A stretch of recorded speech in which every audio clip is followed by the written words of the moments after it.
বন্ধুরা সবাই কেমন আছো? আশা করছি বেশ ভালো আছো। আমরাও কিন্তু বেশ ভালো আছি। তুলির সংসারে সবাইকে অনেক অনেক ওয়েলকাম। চলে এসেছি আবার একটি নতুন ব্লগ নিয়ে। আর আজকের ব্লগটা রবিবারের। আমি সকাল থেকে তোমাদের সঙ্গে নিয়ে ব্লগটা শুরু করলাম। দেখতে থাকো। আশা করছি আজকের ব্লগটাও তোমাদের বেশ ভালো লাগবে।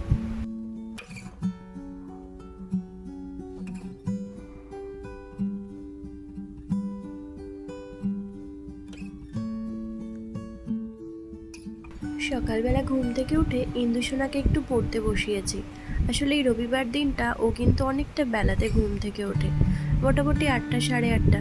আর আজকে না ওর পড়া আছে, তাই আজকে ওকে একটু তাড়াতাড়ি উঠিয়ে দিয়েছি।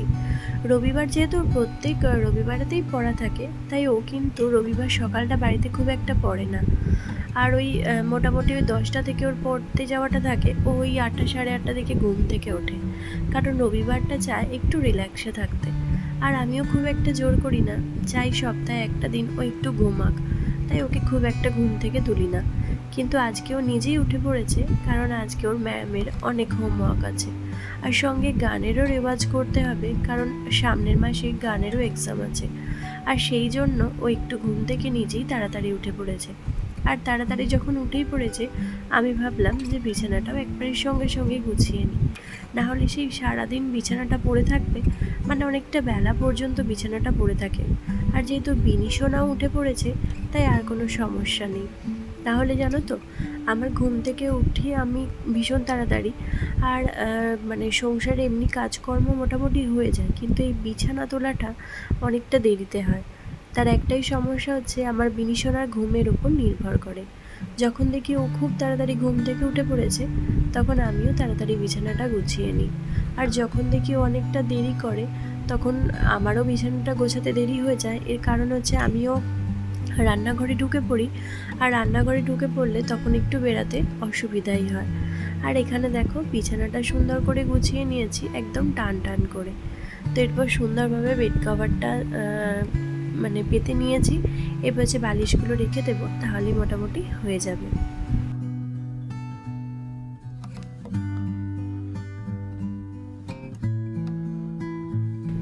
আর আগে জানো তো বালিশগুলো সব একসঙ্গে রাখতাম, কিন্তু এখন একটু চেঞ্জ করে নিয়েছি।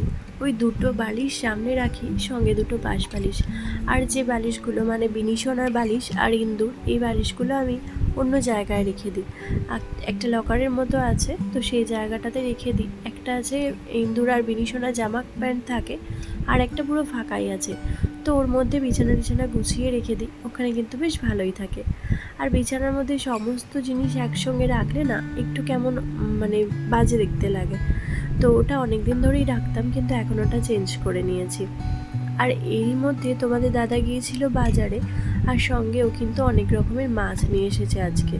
আর আজকে মানে পুরো আমার বাড়িতে একদম সেই মাছে ভাতে বাঙালির মতো হয়ে গেছে, জানো তো, এত মাছ নিয়ে এসেছে। 4 রকমের মাছ নিয়ে এসেছে, আর এসেই বলছে যে তোমাকে একটু সমস্যায় ফেলে দিলাম। সত্যি কথা বলতে সমস্যা একটাই, ওই যে মৌরলা মাছ এনেছে, ওগুলো প্রত্যেকটা একটা একটা করে বাছাটা সত্যিই সমস্যার।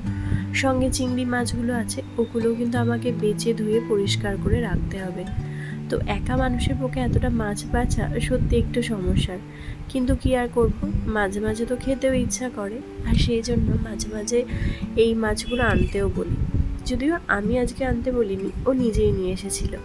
আর এই সমস্ত মাছ এখানে যেহেতু আমি পরিষ্কার করি না, মানে ধুই না, ওই বাইরে নিয়ে গিয়ে ধোবো।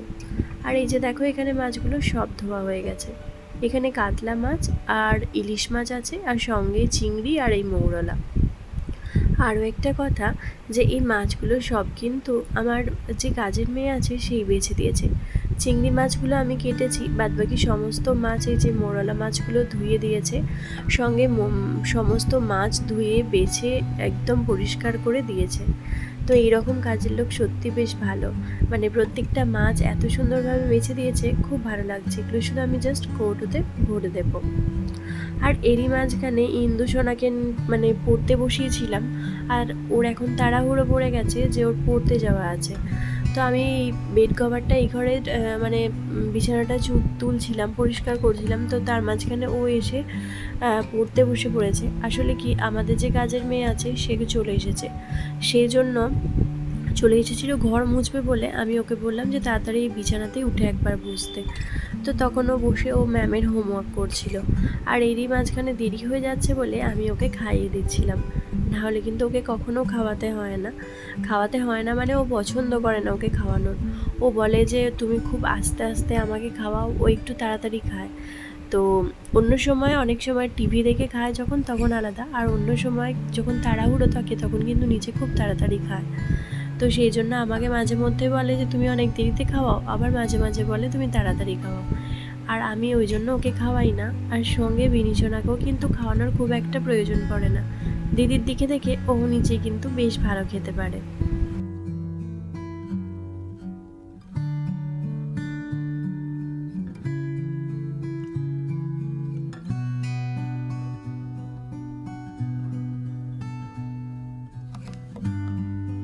আর এরপর হচ্ছে ওর ব্যাগটা একটু গুছিয়ে দেব, আর তারপর জল টল ভরে রেডি করে দিলেই ওর নিজে রেডি হয়ে চলে যাবে পড়তে।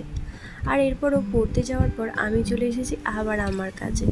মানে যে মাছগুলো নুন হলুদ মাখিয়েছিলাম মানে দিয়েছিলাম, সেগুলো তো মাখানোই হয়নি। তো এখন সেগুলো মাখিয়ে সুন্দর করে প্যাকেটে মানে ফ্রিজ আপ করে রেখে দেবো। আর জানো তো, আমি মাছ নিয়ে এলে যখন একটু বেশি মাছ নিয়ে আসে তখন এরকমই করি যে যেদিন যেরকম মাছের রান্না হবে সেদিন সেরকম এক একটা প্যাকেটের মধ্যে ভরে রাখলে, এক একটা কন্টেনারে রেখে দিলে কি সুবিধাটা হবে যে যেদিন যেরকম মাছটা হবে সেদিন সেই কৌটোটা বার করে নেব, আর তারপরে পুরো মাছটা বার করতে হবে না, আর সেরকমভাবে মাছ নষ্টও হবে না। তো এইভাবে অনেকটাই সুবিধা হয় যে মাছ যদি এইভাবে ফ্রিজ আপ করে রাখা হয়, যে যতটুকু মাছ পরের দিন বা তারপরের দিন যেদিন যেরকম মাছের প্রয়োজন সেদিন সেরকম রেখে দেওয়া। মেনলি আমি যে চিংড়ি মাছটা আলাদা রাখলাম কারণ চিংড়ি মাছটা একদিনেই করব, আর এখানে এই যে কাতলা মাছটা এখানে রাখবো, আর সঙ্গে ইলিশ মাছটা অন্য জায়গায়। আর আজকে না ওই মৌরলা মাছটা করে নেব, যেহেতু ওটা মৌরলা মাছ তো ওটা তো থাকবে না বেশি, মানে কালকে পর্যন্ত থাকবে, কিন্তু মনে হয় মৌরলা মাছটা একটু টাটকা টাটকা রান্না করে নেওয়াই ভালো। তো সেই জন্য ওই রান্নাটা করে নেব, সেই জন্য ওইটা বাইরেই রাখছি। আর ইলিশ মাছগুলো আর একটা কন্টেনারে রেখে দেবো, তার ফলে আমার ভীষণ সুবিধা হবে এক একটা দিনে এক একটা মাছ বের করে রান্না করার। যদিও কাতলা মাছটা আমাদের 2 দিন হয়ে যাবে, কারণ কাতলা মাছটা অনেকটাই আছে, আর একসঙ্গে তো অত মাছ খাওয়াই মানে যাবে না। তো ওটা 2 দিনে বার করে নিলেই মোটামুটি হয়ে যাবে। আর ইলিশ মাছের সঙ্গে দুটো মানে একটা পেটি একটা পিস রেখে দিলাম, আসলে ওই কন্টেনারে ধরেনি তো তাই। তো চলো এরপর হচ্ছে স্নান টান করে রান্না বসাবো। তো এখন চলে এসেছি সোজা রান্নার কাছে। আর আজকে ঢ্যাঁড়স এনেছিল, তো সেই ঢ্যাঁড়সগুলো ভাজা করছি, সঙ্গে তো মোরলা মাছটা করব, আর একটু সবজি দিয়ে ডাল করব। তো তার সঙ্গে আর একটুখানি তরকারি কিছু করে নেব, মোটামুটি ওতেই হয়ে যাবে। আর জানো তো, মানে আমি ওই মাছ আনার পর সেরকমভাবে কোনো কিছু প্ল্যান ছিল না, আর যেহেতু প্রত্যেক সানডেতে আমাদের মাংস হয় তো ভেবেছিলাম মাংস আনবে সেটাই করব। কিন্তু এই সানডেতে মাংসটা নিয়ে আসেনি, তার একটাই কারণ, এমনিতে আমার মানে ইন্দু সোনার বিনি সোনার দুজনেরই শরীরটা একটু খারাপ ছিল। তো বিনির তো একদমই শরীরটা ভালো হয়নি, ওর তো ভীষণ লুজ মোশন হচ্ছে, আর যার ফলে ও তো মাংস দেখলেই খেতে চাইবে। আসলে ওরা খেতে তো ভীষণ ভালোবাসে, তো মানে খাবার মাংস টাংস দেখলেই হয়তো বাচ্চা তো তো তখনই খেতে চাইবে। আমি ওই জন্য ওদের বাবাকে বলেছিলাম যে আজকে মাংস নিয়ে আসার দরকার নেই, আর মাংস আনতে বারণ করেছি বলে এত মাছ নিয়ে এসেছে। তো সেই জন্য মাছটা তবুও খেতে পারবে, একটু ভাজা করে দেবো তো মাছটা খেতে পারবে। আর অবশ্য ভাজার থেকে ঝালটা বেশি পছন্দ করে, ভাবছি ঝালেতেই দিয়ে দেবো, তাহলে ওর খেতেই সুবিধা হবে। আর সঙ্গে একটুখানি ওকে খিচুড়ি বা সমস্ত সবজি দিয়ে বা একটুখানি সমস্ত সবজি দিয়ে ঝোল করে দেবো, তাহলেই ওর মানে ওর পেটের পক্ষে বেশ ভালো। সেটাই ভাবছি করে নেব আজকে। আর তারপর আমাদের যেটুকু রান্না সেটুকু তো বলেই দিলাম, সেটাই করব। আর রান্না করতে গিয়ে দেখছি জানো তো, যে কন্টেনারগুলো একদম খালি হয়ে গেছে, মানে অল্প অল্প করে পড়ে আছে। আর রান্না করার সময় এগুলো যদি খালি হয়ে যায় না, তখন ওই ভরে ভরে রান্না করতে কিন্তু ভীষণ বিরক্ত লাগে।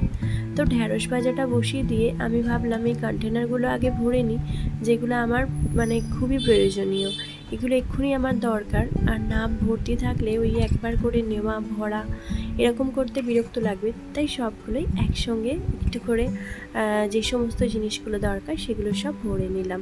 তো এরপর রান্না করতেও কিন্তু বেশ সুবিধা হবে।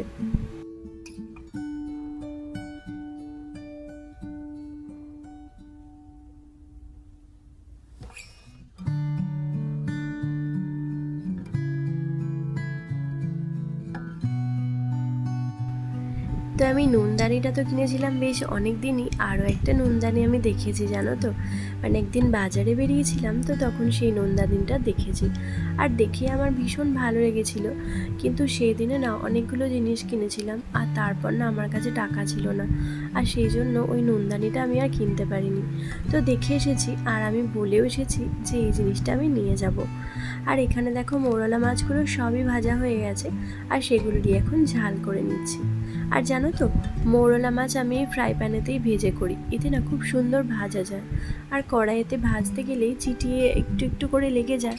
তো ওটা থেকে আমার মনে হয় এই ফ্রাই প্যানেতে মৌরলা মাছ বলো বা বাটা মাছ বা পাবদা মাছ, বড় বড় যে মাছগুলো হয় বা ছোট্ট ছোট্ট মাছ, সেই মাছগুলো ভাজা কিন্তু ভীষণ সুবিধা। তো এটাতেই যখন মাছটা ভাজলাম, এটাতেই মাছের ঝালটাও বানিয়ে নিচ্ছি। আর ঝালে সেরকম কিছু দিইনি, একটুখানি পেঁয়াজ দিয়েছিলাম, কারণ তোমাদের দাদা বলেছিল যে একটু পেঁয়াজ দিয়ে করতে, আর সঙ্গে একটু টমেটো আর কাঁচা লঙ্কা, আর ওই একটু সর্ষে বাটা দিয়েছিলাম, ব্যাস এই দিয়ে। এই চটচটে করে মাছের ঝালটা আর একটু আলু ভাতে হলে আর কিছুই যেন লাগে না জানো তো, মানে এই দুটো দিয়েই মনে হয় ভাতটা পুরোটা খাওয়া হয়ে যাবে। গরম ভাতে খেতে কিন্তু বেশ ভালো লাগে। আর আমি যেহেতু গ্রামের মেয়ে, আমার এই মৌরলা মাছ বলো বা ছোটো ছোটো চিংড়ি মাছ, পুঁটি মাছ, এই মাছগুলো খেতে না আমার খুব ভালো লাগে। অবশ্য সবাই পছন্দ করে না, কিন্তু আমার কিন্তু এই জিনিসগুলো ভীষণ ভালো লাগে। অনেক সময় বড় মাছের থেকেও এই খাবারটা আমার কাছে অনেক প্রিয়। আর এইদিকে তোমাদের দাদা চলে এসেছে খেতে। আর কি হয়েছে জানো, আমাদের কারেন্ট চলে গেছে, মানে ভীষণ গরম করছে। তো তখন দুই মেয়ে তার বাবাকে হাওয়া করছে।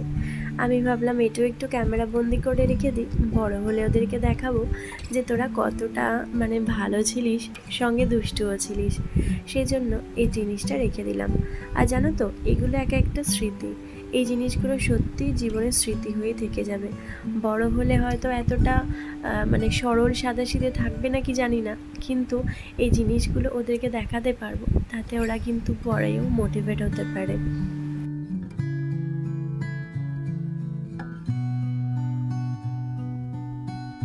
এখন দেখা হচ্ছে তোমাদের সঙ্গে খাওয়া দাওয়ার পরে।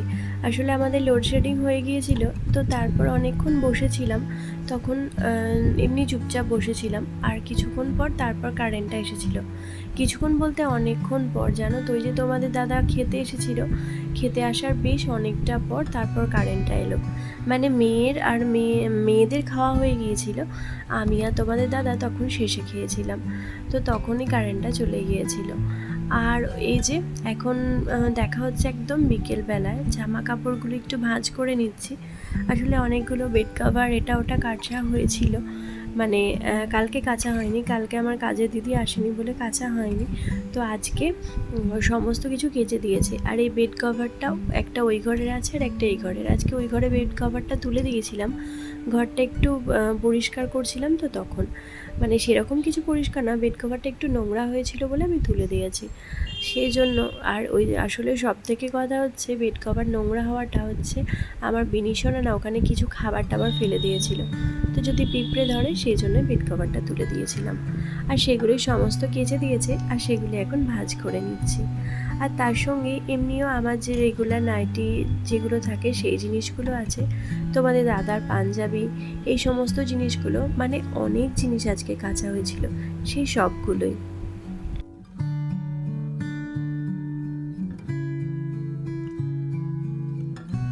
আর জানো তো, দুপুরবেলা সেরকম আমার ঘুম হয় না, খুব কম, মাঝে মধ্যে এক একদিন হয়তো ঘুমটা, মানে হয়তো যদি বিনিশোনাকে ঘুম পাড়াতে যাই তখন হয়তো ঘুমিয়ে গেলাম, তাও খুব একটা ঘুম হয় না, কারণ এই 3টের দিকে আমার কাজের দিদি আসে কাজ করার জন্য। তো এলে তো আমাকে ওকে দরজা খুলতে উঠতেই হয়, সেই জন্য ঘুমটা আর আসে না। মাঝে মধ্যে ইন্দু বলে যে তুমি শো, আমি দরজা খুলে দিচ্ছি, কিন্তু একা ওকে না দরজা খুলতে আমার ভীষণ মানে ভয় লাগে। আর এখানে যে জামা প্যান্টগুলো সব গোছাচ্ছি, এখন একটুই বিকেল 4টে 4:30 মতো হবে। তো সেই সময়টা, এই সময় যদিও সেরকম কিছু কাজ ছিল না, বসেই ছিলাম, তাই জামা প্যান্টগুলো গুছিয়ে দিচ্ছি। আর এদিকে যে বিনিশোনা ঘুম থেকে উঠে পড়েছে, তো বিছানাতে একটু মানে গড়াগড়ি দিচ্ছিল। আর এই জামা কাপড়গুলো সেই বেশ কয়েকদিন আগেকার আমরা যে খেতে গিয়েছিলাম একটা জায়গায়, সেখানে পরে গিয়েছিলাম। তোমরা তো দেখিয়েছিলে, কিন্তু জামা কাপড়গুলো এসে না আর আলমারিতে ভরা হয়নি, মানে রোদে দেওয়া হয়নি, 2 দিন পড়েছিল, তারপর রোদ খাইয়েও আলমারিতে ভরা হয়ে ওঠেনি। তাই আজকে ভাবছি একদম গুছিয়ে নিয়ে আলমারিতে ভরে দেবো,